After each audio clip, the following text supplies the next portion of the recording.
नमस्कार, मैं धनंजय कुमार और 3 बजे के आज के कार्यक्रम में हमारे साथ हैं विवेक देशपांडे। विवेक भाई नमस्कार, आपका स्वागत है।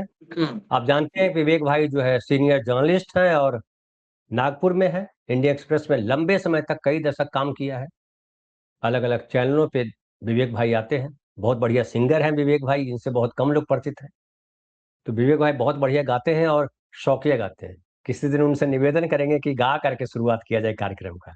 कोई गीत गाया जाए और उससे कार्यक्रम को आगे बढ़ाया जाए, क्योंकि आजकल प्रहसन का दौर है विवेक भाई। एंटरटेनमेंट हो रहा हर तरफ। मतलब आप अगर जाते हैं उत्तर प्रदेश कांवड़ यात्रा देखते हैं, तो वहां भी प्रहसन चल रहा है। कांवड़ यात्रा में जो है धार्मिक भावनाएं हालांकि हमारे देश में बड़ी जल्दी आहत हो जाती है, लेकिन वहां शिव और पार्वती का रूप धर के वल्गर गानों पे डांस चल रहा है, वल्गर डांस चल रहा है। किसी का कोई भावना आहत नहीं होती। कांवड़ वाले जो है कांवड़ लेकर के जा रहे हैं, बीच में दारू पी रहे हैं, मार पीट कर दे रहे हैं, कोई फर्क नहीं पड़ता है।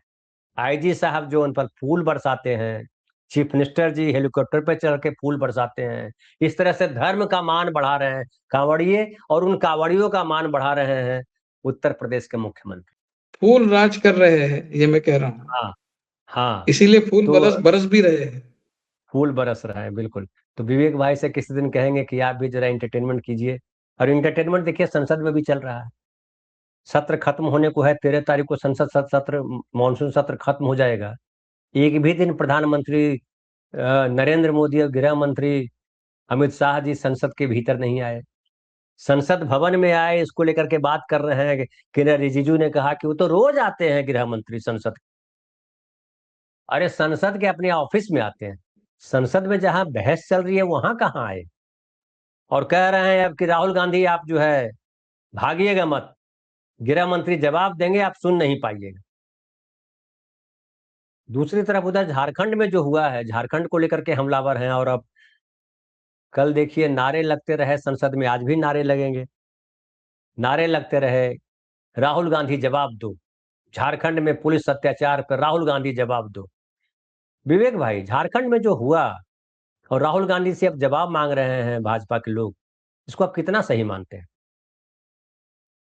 नहीं धनंजय जी, ऐसा है जो झारखंड में हुआ और जो जंतर मंतर में हुआ उसमें कुछ मूलतः कुछ फर्क है। एक तो ऐसा है कि जंतर मंतर में जो हुआ, जो कुछ भी बर्बरता हुई पुलिस द्वारा वगैरह, वो उसके उपरांत चर्चा हुई।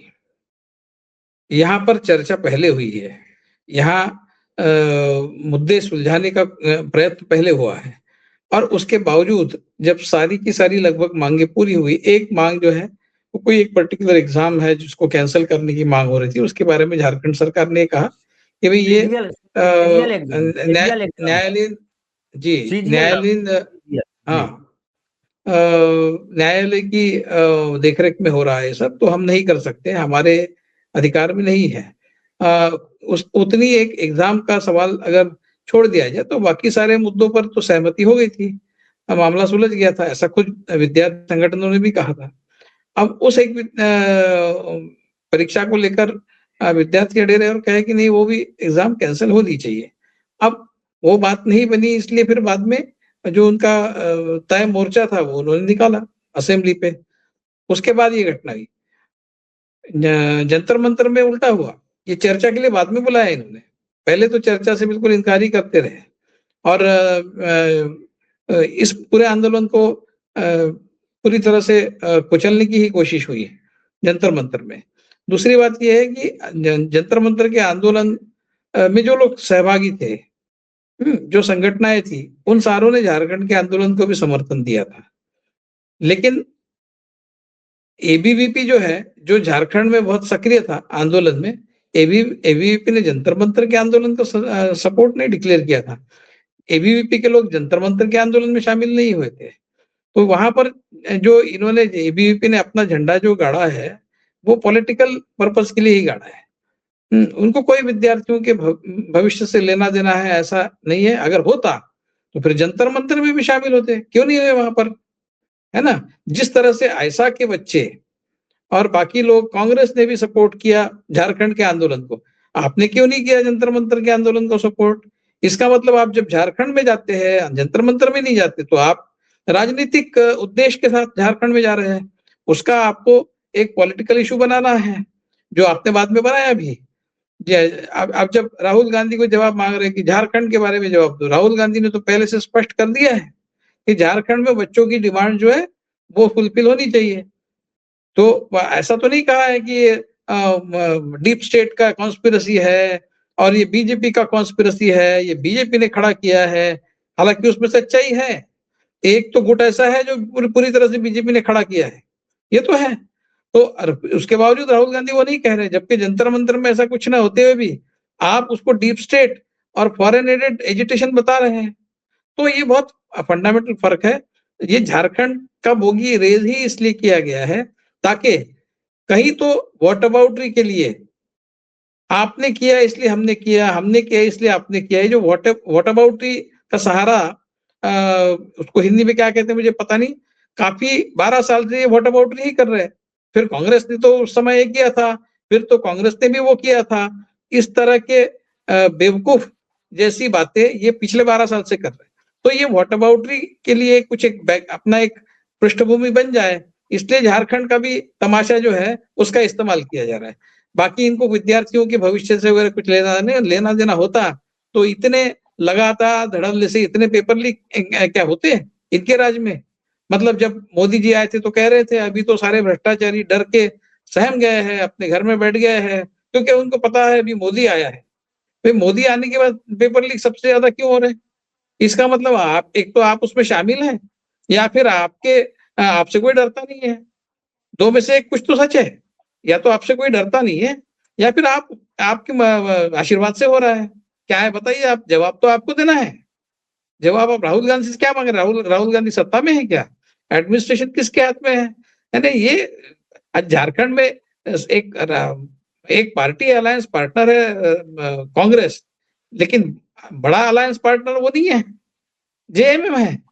तो कुल मिला के ये एक बैलेंसिंग करने के लिए झारखंड का इस्तेमाल करना, इसमें कहीं प्रामाणिकता नहीं है। विद्यार्थियों के भविष्य के बारे में जो कुछ भी बीजेपी और मोदी सरकार कह कर रही है उसमें कहीं प्रामाणिकता नहीं है, केवल उसमें मुजोरी के अलावा दूसरा कुछ नहीं है। और आज फिर आपने जवाब क्यों नहीं दिया? आप तो जवाब देने वाले थे, अब कब देने वाला है पता नहीं, क्या चल रहा है पार्लियामेंट में। मैंने अभी लेटेस्ट तो चेक किया, अभी तक जवाब आया नहीं है। और मेरी आशंका ऐसी है, मैंने कल भी एक किसी चैनल पे कहा कि ये इतने दिनों के बाद जब जवाब देने के लिए तैयार हुए हैं और ये कह रहे हैं इस कंडीशन पर, बीच में कोई नहीं बोलेगा, इसका अर्थ ये है कि ये बहुत तोहमत लगाने वाले हैं इन बच्चों पर, कुछ ऐसी थियरी लेकर आने वाले हैं जिससे ये आंदोलन को कलंकित किया जाए। इसीलिए कह रहे हैं कि बीच में मत बोलना, क्योंकि बीच में बोलने जैसी कुछ विस्फोटक बात आप कहने वाले हैं। क्या कहने वाले इन बच्चों के बारे में? आप क्या कहने वाले हैं कि ये अमेरिका ने स्पॉन्सर किया है, जॉर्ज सोरोस ने स्पॉन्सर किया है, इसमें ये मॉड्यूल घुसा था, उसमें वो मॉड्यूल घुसा था, यही बताने वाले। इसीलिए हमने पुलिसी कार्रवाई की, क्योंकि जस्टिफाई तो कर नहीं सकते। पुलिसी कार्रवाई साधारण ग्राउंड पे तो जस्टिफाई नहीं कर सकते कि बच्चे उधर मार्च करने आए थे इसलिए हमने कार्रवाई की। कुछ तो बहुत सीरियस मामला था, ये बताना पड़ेगा इनको। और वो झूठ मूठ का कुछ तो भी मामला इन बच्चों के खिलाफ ये खड़ा करने वाले हैं, ये मेरी आशंका है। और जहां तक मैं समझता हूँ ये आशंका बिल्कुल सिद्ध होगी, क्योंकि इनका जो सोशल मीडिया कैंपेन है वो आप अगर साइमल्टेनियसली देखते रहे तो आपको पता चलेगा ये उस तरह की थियरीज सोशल मीडिया से ऑलरेडी फ्लोट कर चुके हैं कि कैसे इस आंदोलन का इस्तेमाल मोदी को टारगेट करने के लिए किया जा रहा था।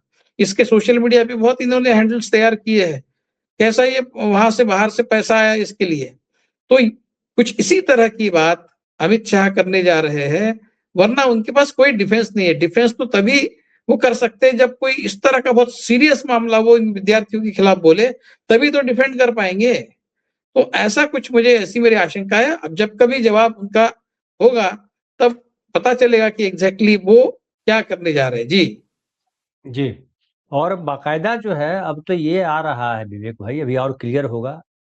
एक तो जो आपने कहा कि झारखंड सरकार, हेमंत सोरेन सरकार छात्रों से बात करती रही, 6 मांगे उनकी थी, 6 मांगों में से 5 मांगे पूरी तरह मान ली, 4 मांगे पूरी तरह मान ली, जितने एग्जाम के कैंसिल कराने वाली बात थी। एक एग्जाम जो आपने कहा सीजीएल का एग्जाम, जिसमें कहा कि भाई उसमें कोर्ट इन्वॉल्व है, हम नहीं कुछ कर सकते, उसमें भी कहा कि चलो रिटायर्ड जज से जांच करा लो कि हम कहीं हैं तो पकड़ो उसको।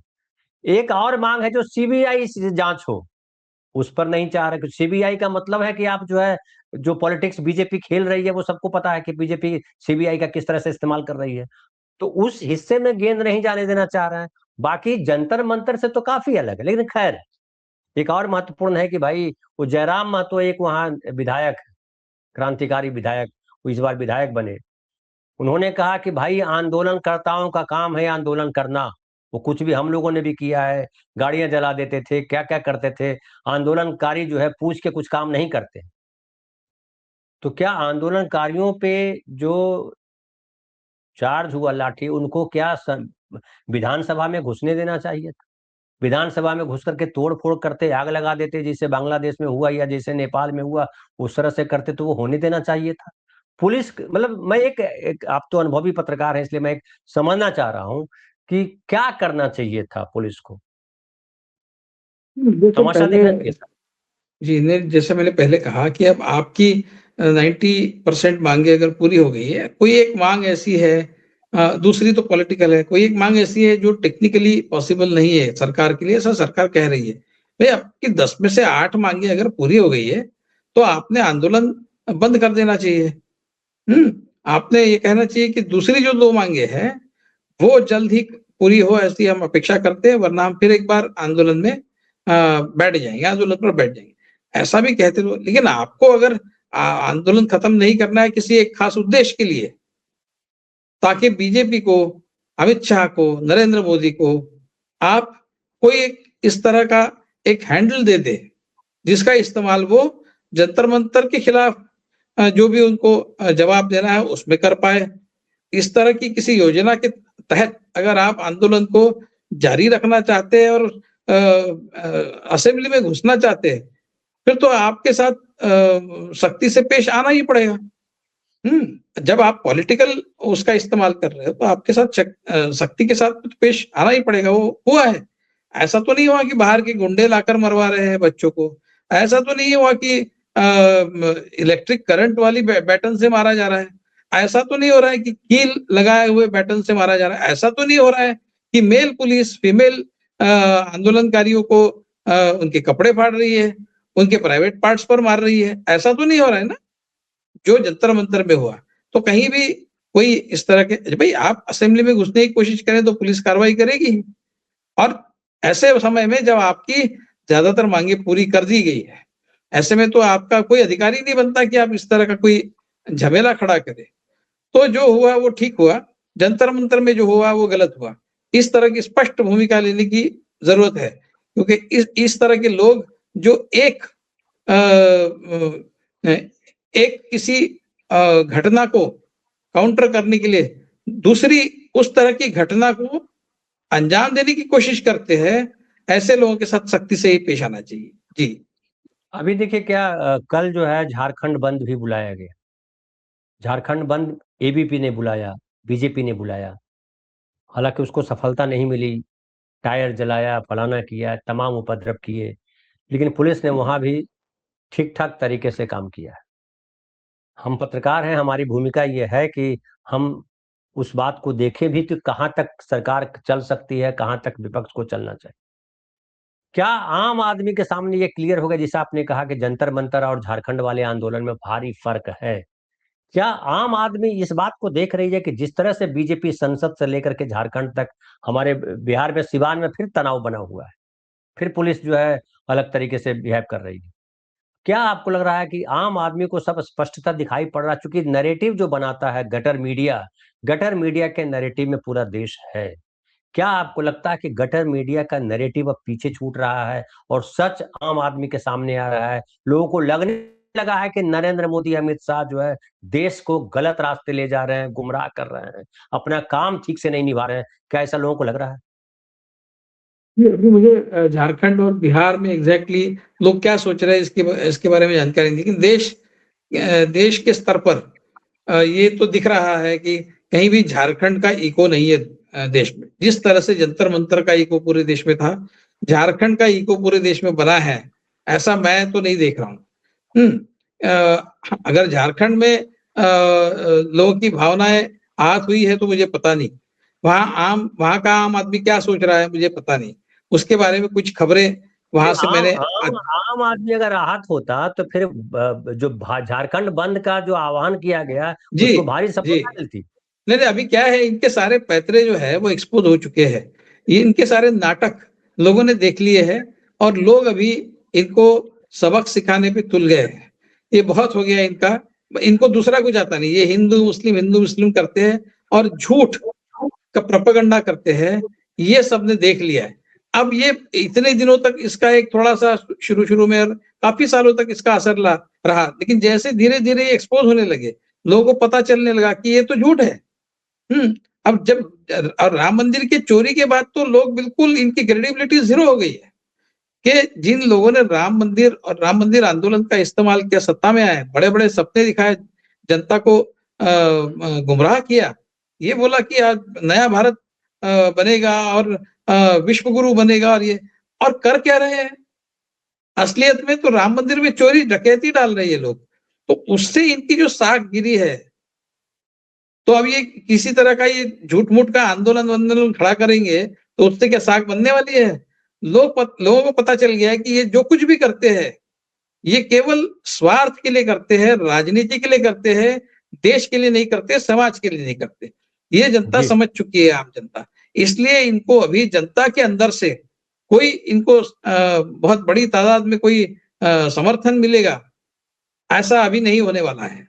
और ये बीजेपी जान गई है, इसलिए वो डेस्परेट है कि अब क्या किया जाए। जो सारे इनके पास रास्ते थे, जो पैतरे है, वो तो अभी बार बार इस्तेमाल करके वो ब्लंट हो गए। वो उसमें कोई शार्पनेस ही नहीं रहा, उसमें कोई असर ही नहीं रहा, बेअसर हो गए। अब नया क्या किया जाए? और सचमुच का जेन्युइन काम तो ये करने से रहे, क्योंकि ये तो सिर्फ उलट पुलट काम करने वाले ही लोग हैं और ये बिल्कुल मैनिपुलेशन से ही आगे बढ़ने वाले लोग हैं। मैनिपुलेशन के अलावा इनको कुछ आता ही नहीं है। तो अब ये क्या करेंगे? ये इनके सामने बड़ा सवाल है। और जब आप पहले से ही बेईमानी पर उतर आए थे, जब से आप सत्ता में आए तब से अगर आप बेईमानी ही करते आ रहे हैं 12 साल तक, कोई ईमानदारी का काम आपने नहीं किया, ऐसे में आज सडनली आप कोई ईमानदारी का काम कर ले, इसकी पॉसिबिलिटी नहीं है। और कर भी ले तो लोग आपके ऊपर विश्वास नहीं करेगा। वो अंग्रेजी में कहते हैं ना, क्राइंग वुल्फ। तो भाई वो भेड़िया आया, इस तरह का पुकार लगाता है वो बच्चा, और जब असलियत में आता है भेड़िया तो कोई उसकी मदद के लिए नहीं आता। इस तरह की स्थिति इनकी बनी है। जी जी जी। एक और बात ये कि अभिजीत दीपके पर आरोप लगाया लोगों ने कि अभिजीत दीपके जो है वो कौन पढ़ाया, याचिका तक दायर की गई कि आप किसके पैसे से गए, आपके पिता तो सामान्य कर्मचारी थे, इतना पैसा कैसे आया कि आप बोस्टन पढ़ने चले गए, वगैरह वगैरह। अब जो अभिजीत दीपके ने जो जो काउंटर दिया है कि भैया हमको मोदी जी ने पैसा दिया, पीएम केयर फंड से पैसा मिला है, इसकी जांच की जाए, इसको आप किस तरह से लेते हैं? जवाब तो मुझे लगता है बड़ा तगड़ा दिया है, बहुत जांच करो। बहुत नहीं, बिल्कुल बहुत अच्छा जवाब दिया। अभी क्या है, ये पूरा इन लोगों ने जिस स्तर पर देश की राजनीति को लाई है, इनके साथ चकल्लस से ही पेश आना चाहिए। मतलब इनके साथ चकल्लसी करनी चाहिए शकल और ऐसी इनके करनी सारे चाहिए। जवाब चकल्लस में देने चाहिए, क्योंकि ये किसी किसी भी तरह के सीरियस जवाब के पात्र ही नहीं है। नहीं। पैसे कहाँ जी। से लाए? पैसे कहाँ से लाए? आप बिल्कुल। जांच करिए, आपके हाथ में है ना जांच। और सारे जो हाँ। ईडी फीडी के जो आपके अधिकारी है वो क्या कर रहे हैं? भाई आप कोई भी झूठ चार्ज लगाइए, अभिजीत दीपके को अरेस्ट करिए ना, जरा हिम्मत है तो। मोदी जी और शाह, है क्या हिम्मत? करिए उनको अरेस्ट। अगर आप सच्चे देश प्रेमी है और अभिजीत दीपके अगर सच्चा देशद्रोही है, तो आप हिम्मत करिए, आगे बढ़िए, पकड़िए उनको। डर क्यों रहे? तो अच्छा किया वो जवाब दिया, पीएम केयर्स फंड से पैसे लिए हैं, चलो ऑडिट करियो उसका, पीएम केयर्स बिल्कुल। फंड का। वो तो जी। आरटीआई के बाहर है और वो किसी भी हाँ। तरह के स्क्रूटिनी से बाहर है।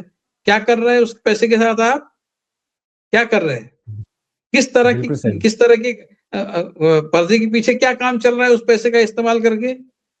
यानी इतने झूठे मकार लोग हैं ये, इनके साथ में चकल्लस से पेश आना चाहिए। ये किसी भी तरह से सीरियस इंटरेक्शन के लायक ही नहीं है। जी जी, एक आखिरी सवाल ये विवेक भाई कि पिछले दिनों जब जीत करके आए प्रशांत किशोर, वहाँ बांकीपुर जीता उन्होंने, और जीतने के बाद सीधा कई लोग जीतने के बाद मंदिर जाते हैं, कहीं और धाम का दर्शन करने जाते हैं, वो सीधा आ गए महाराष्ट्र, और महाराष्ट्र में कहा गया कि सुनेत्रा पवार जी जो है, जो अजित पवार जी की पत्नी है, जो एनसीपी की अभी चीफ है, उनसे मीटिंग हुई है। इसके पहले भी मीटिंग हो चुकी थी। इस मीटिंग का क्या मतलब है? हालांकि मीडिया में आया कि मीटिंग से जो है पार्टी को मजबूत बनाने के लिए उनसे बात की गई वगैरह वगैरह। अचानक क्यों महसूस हो रहा है सुनेत्रा पवार को कि पार्टी उनकी कमजोर हो रही है, और अब सुनेत्रा पवार को लग रहा है कि ये प्रशांत किशोर आइडिया देंगे और उससे हमारी पार्टी मजबूत हो जाएगी? एक तो प्रशांत किशोर जो है उनके पार्टी से पहले से जुड़े हुए हैं, इस तरह की खबरें हमने पढ़ी है पहले से ही। उनका मतलब एनसीपी के साथ में उनका जुड़ाव रहा है, अभी अजीत पवार के साथ भी जुड़ाव रहा है, और उनकी सलाह का इस्तेमाल वो करते आ रहे हैं। और अब जबकि पार्टी में उनके अंदर से भी क्राइसिस है, बाहर से भी क्राइसिस है। मतलब पार्टी को शरद पवार की पार्टी के साथ मर्ज करने की बात चल रही है, और अंदर ही अंदर पार्टी के 4 बड़े नेता प्रफुल्ल पटेल, वो तटकरे, भुजबल, और चौथे क्या मैं भूल रहा हूँ, वो ये सारे जो है ये मिलकर सुनेत्रा पवार को परेशान कर रहे हैं, इस तरह की खबरें आ रही है। बगावत की जैसी स्थिति बन गई है। कोई वो एक पार्टी के जनरल सेक्रेटरी है, उन्होंने चैलेंज कर दिया है सुनेत्रा पवार का प्रेसिडेंशियल जो इलेक्शन है उसको चैलेंज कर दिया है। तो जिस तरह से शुरू-शुरू में प्रफुल्ल पटेल ने अजीत पवार के गुजर जाने के बाद उनकी जो दुर्घटना में मौत हो गई, उसके बाद अपने आप को पार्टी का कॉन्स्टिट्यूशन चेंज करके वर्किंग प्रेसिडेंट बना दिया। ये सारी जो पार्टी के अंदर की उथल-पुथल है, जिससे ऐसा शायद सुनेत्रा पवार और उनके जो बेटे हैं पार्थ पवार, उनको शायद ऐसा प्रतीत हो रहा था कि ये जो पार्टी के नेता है कुछ, वो पार्टी को हथियाना चाहते हैं। मतलब जो शिवसेना के साथ में हुआ, एकनाथ शिंदे और कुछ लोगों ने मिलकर उद्धव ठाकरे की पार्टी के साथ जो किया, बिल्कुल कुछ उसी तरह की कार्रवाई ये सारे जो 4 लीडर्स हैं और उनके जो पिट्ठू है पार्टी के अंदर, वो करना चाहते हैं। इस तरह का एक डर सुनेत्रा पवार को सता रहा था, और चूंकि वो राजनीति में फुल टाइम कुछ महीनों से ही है, जनवरी महीने से ही है, वो अभी 7-8 महीने, एक पूरा साल भी नहीं हुआ। तो और उनका बेटा अभी यंग है, तो उनको उस तरह की सलाह की जरूरत है, जो सलाह उनको लगता है कि शायद प्रशांत किशोर ही दे सकते हैं। और अभी बांकीपुर में जिस तरह से उन्होंने लड़ाई लड़ी और वो जीती है, और इससे पहले भी उनका रिकॉर्ड रहा है, बहुत जगह पर उन्होंने बहुत सारी पार्टियों के साथ उनको मदद करने का काम किया, एक प्रोफेशनल उनको एक हेल्प प्रोवाइड की, और कई जगह चुनाव जिताया भी बहुत सारी पार्टियों को। तो इनको ऐसा लगता है कि ये आज जो परिस्थिति पार्टी के अंदर बनी हुई है, उसको उन समस्याओं को सुलझाना है, तो कोई एक एक्सटर्नल एक्सपर्ट हो, जो एक न्यूट्रल तरीके से पार्टी की समस्याओं को कैसे सुलझाया जाए, ये बताए। वैसे महाराष्ट्र में क्या एक्सपर्ट्स कम है क्या? नहीं है, बहुत है, लेकिन उनके वेस्टेड इंटरेस्ट अपने-अपने होते हैं। प्रशांत किशोर का अपना कोई एनसीपी के साथ में और महाराष्ट्र के पॉलिटिक्स में कोई वेस्टेड इंटरेस्ट नहीं है। तो वो बिल्कुल सही और न्यूट्रल सलाह देंगे, और उससे शायद वो जो पार्टी के अंदर क्राइसिस है, उसको वो सुलझा सकेंगे, ऐसा उनको लगता है। इसलिए प्रशांत किशोर की मदद वो ले रहे हैं, ऐसा ऐसी मेरी समझ है। इन जनरल सभी की समझ इसी तरह से है। इससे ज़्यादा कुछ है ऐसा मुझे नहीं लगता। जी। जी, तो एक एक बात फिर ये बनती है कि क्या सुनेत्रा पवार को शरद पवार जी से डर लग रहा है?